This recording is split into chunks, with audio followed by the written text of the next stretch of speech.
Hello world. Finally found some time to sit down and do a new recording. It's been more than 3 weeks.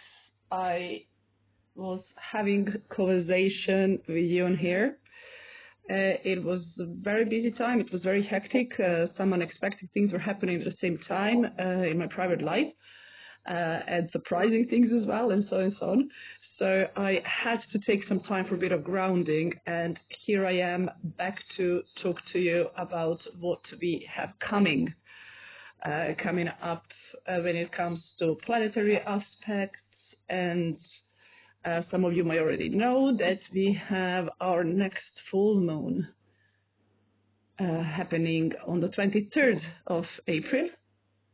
It's going to be full moon in Scorpio. Scorpionic energy is quite interesting, and I love to talk about it. It's probably one of the most misunderstood signs, and that transformative energy can be sometimes even unpleasant, but it's something that has to happen and something that we have to deal with in order to be on our right path, to be the best version of ourselves, to release everything that has to be released, and allow space for fresh and new start and fresh new energies to come in.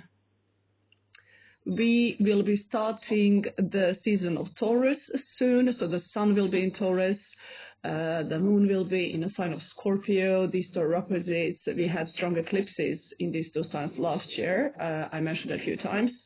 We are out of this year week of eclipses. I hope you all went through it in the best possible way, and that there is a stability and harmony within your relationships, what full moon in Libra was about. And then we had that new moon eclipse in Aries that I didn't do recording on because it was very important for me to just observe what's happening around, tune in with energies and ground myself and be ready to do another video. And here we are. I already have cards on the table as usual. I do have a surprise card as well, which I haven't seen yet myself. This is from my More and Psyche Oracle that I usually use for love and relationship readings. So you can take it as it resonates and place it in any area of your life. So we're going to do that one at the very end as a little cherry on the top of the reading. We have Hiko here in the background. I don't know if you can see him. And I have some of my different decks on the table here. When I say different, they're different than the ones I usually use in my private readings, at the market conversions and so on and so on. I just want to mention and say big thank you to the Museum of Paranormal in Belgrade. We have done that event a couple of weekends ago, and it was absolutely beautiful. Lovely conversations. Probably my best part of the evening was Q&A section. We had some brilliant questions, and I love answering the questions about tarot, probably even more than doing the readings, because we can all learn from those and understand tarot as a tool even better. So that was great. So let's tune in with the energies, and then a bit later I'm going to talk about upcoming events and where you can find me next. Right. So I'm just thinking from where to start, because we have swords on the table, we have wands, we have pentacles, we have cups as well. So there is a little bit of everything. I do have 3 major arcanas, and maybe this is where I want to start the conversation from. We do have the card of Taurus. This is the Hierophant energy. The Hierophant talks about structure, past learnings, teachings, grounding, stability. It also talks about the education. It could talk about religion or spirituality. There is the theme of you having the support that you require and need in order to grow in whichever area of your life you want to grow and expand.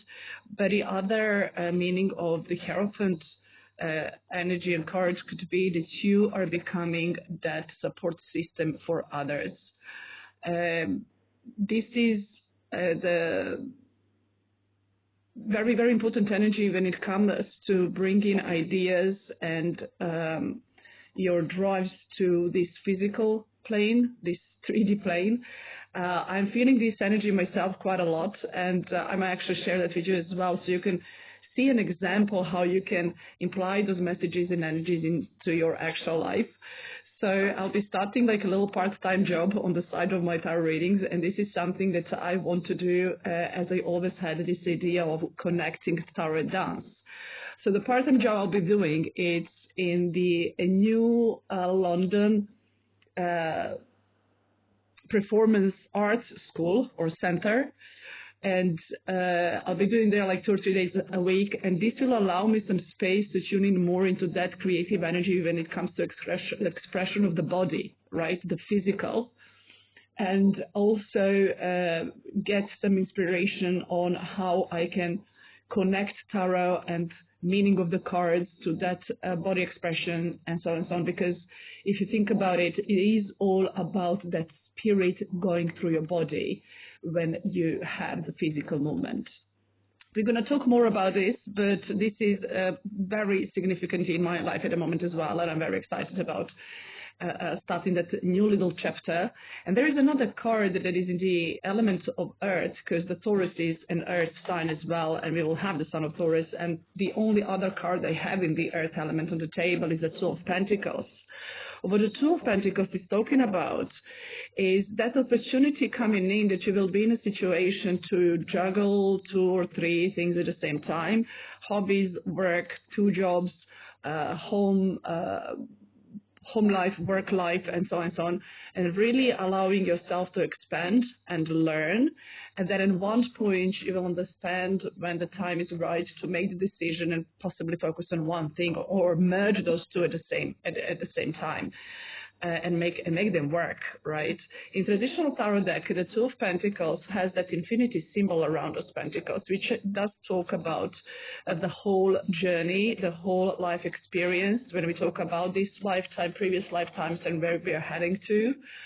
Number 2 is the number of choices, unity, duality, and differences as well, and how we blend those together and how we make all these diverse parts work together, and how to take the best out of it as well.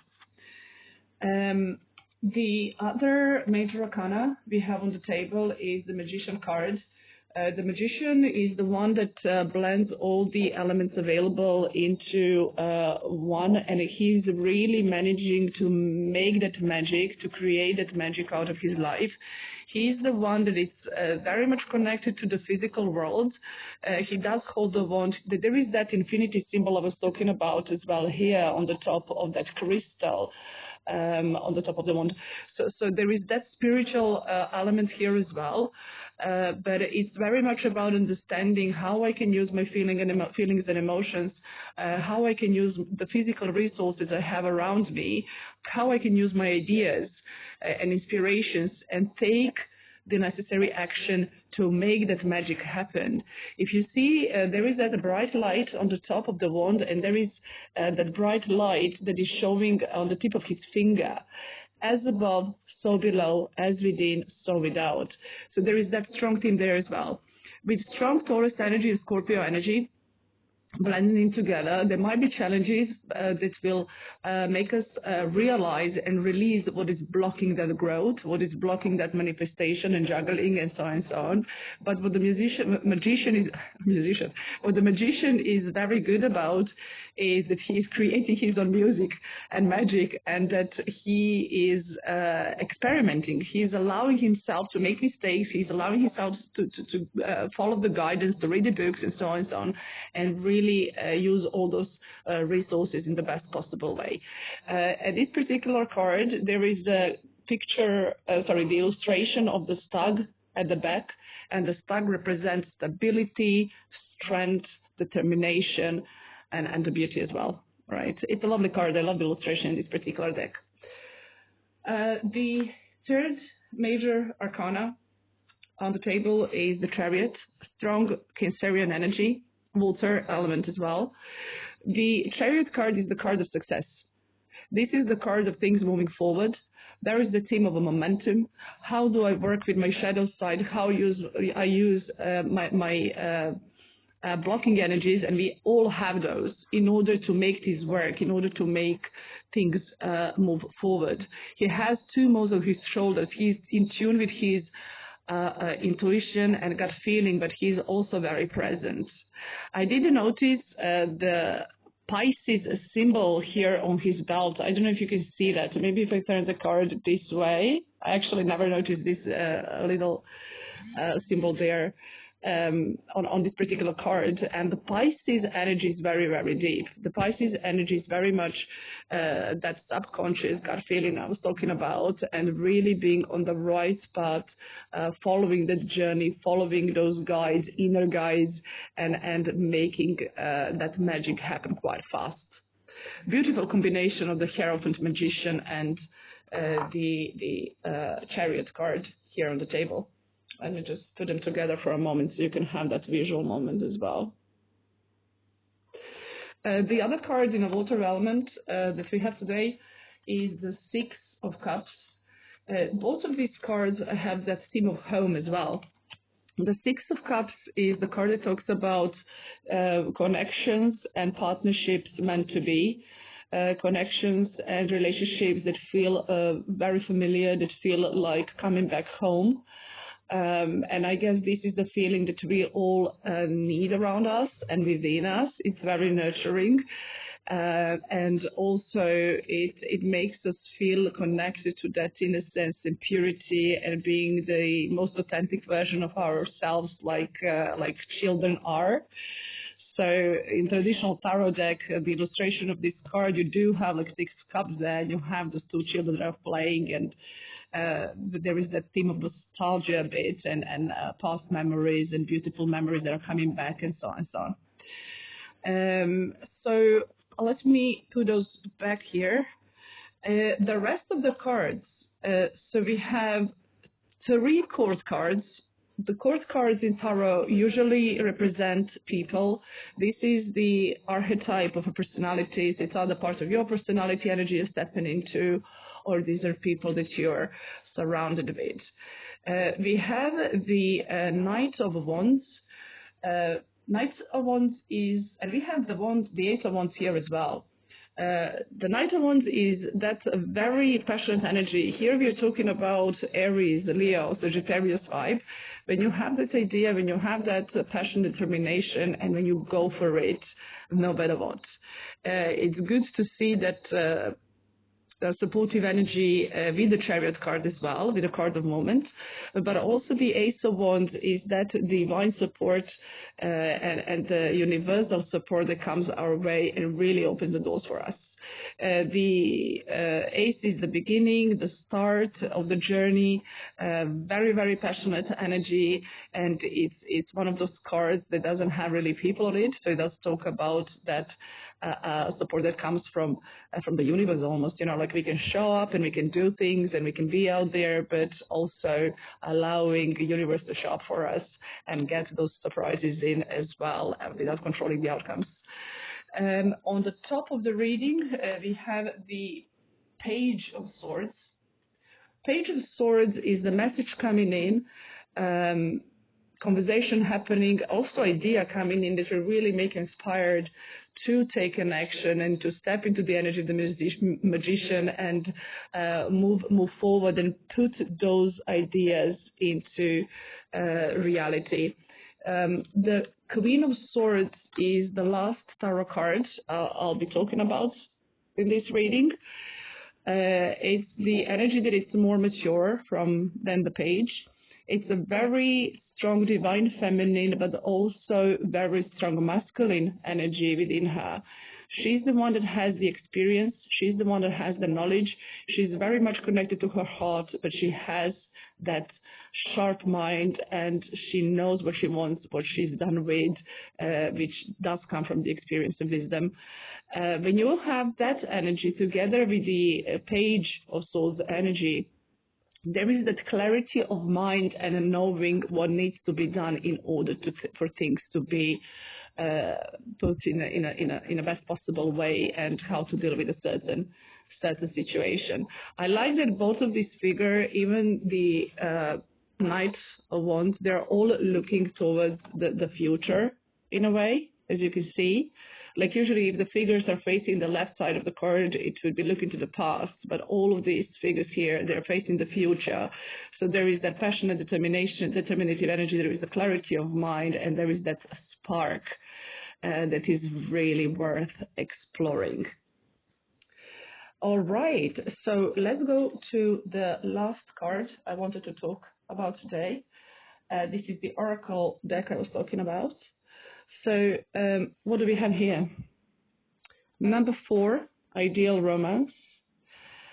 It's a beautiful illustration in this deck. It's very Art Deco. There is an erotic element as well, but this particular deck and those particular messages can be placed in any area of your life. It doesn't necessarily have to be only romance and love. Of course, it could be. And this card is talking about beautiful and healthy connection, right? Being number 4, there is that theme of stability as well, and grounding, something that is becoming very, very real.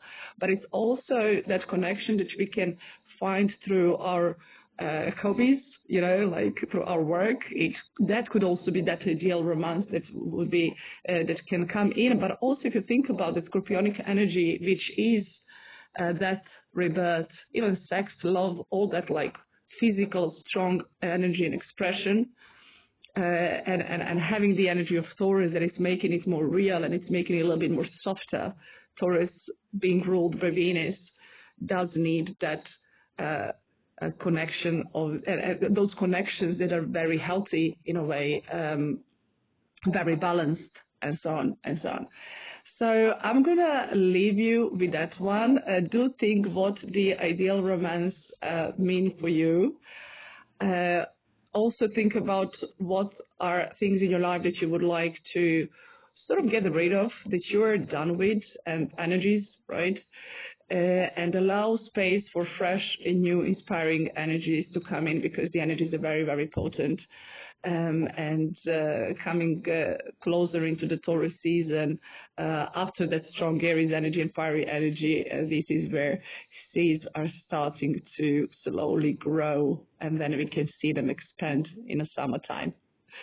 Have a beautiful full moon. I do have a couple of events coming in. On the 12th of May, there is a first time event in Camden Town. I'm so happy to be back there. I mean, it's going to be first time I'm actually doing readings in Camden Town. The beautiful organization of the Satanically Markets are organizing a dark arts fair there, so I'll be doing readings there. And it's about the time to bring goth culture back to Camden and bring a little bit more of diversity. I will be at Brickland Market selling my beautiful little things and doing my readings there as well. And last weekend was absolutely amazing. I had some like really good conversations. And getting ready for May and Malta trip, and I'll be talking about that one when the time comes. Sending love to all. Have a beautiful end of every season and start the Taurus season, and speak very soon. Bye for now.